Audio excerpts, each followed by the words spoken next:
High, আজকে আমরা অনেক দিন পর ঘুরতে যাচ্ছি।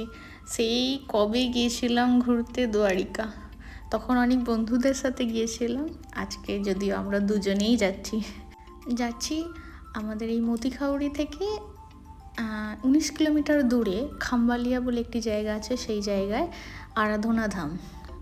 আর এই যে আমরা এই জায়গাটিতে চলে এসেছি, যেটার নাম আরাধনা ধাম। আর এইটা সম্পর্কে আমরা আগেও জানতাম না, শুধু শুনেছি যে এখানে একটা মন্দির আছে, আর সেটাই গুগলে সার্চ করেছি যে কত দূর, কতক্ষণ লাগবে আমাদের যেতে, আর রাস্তার গায়ে কি না কোনো গাড়ি পাবো কি না, এইসব।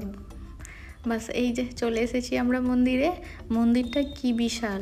মন্দিরের ভিতরে ফটো তোলা এলাও ছিল না, কিন্তু মন্দিরের বাইরে, এটা হচ্ছে একতলা, যেখান থেকে ফটো তোলা সবাই তুলছিল, এলাও ছিল।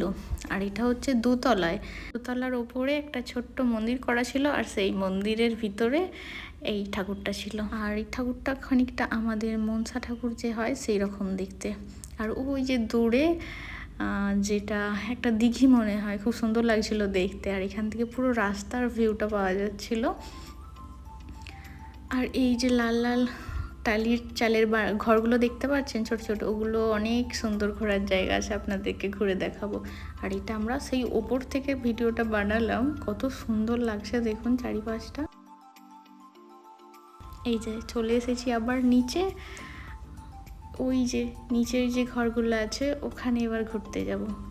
এই যে বাইরে নিচে চলে এসেছি, এখান থেকে টিকিট কাটতে হবে, আমরা এখন টিকিটটা কেটে নিই। আর বাইরে থেকে দেখছেন কত সুন্দর লাগছে। এখানে হাতি যেহেতু বেশি, তাই অনেক হাতি দেখতে পাবেন।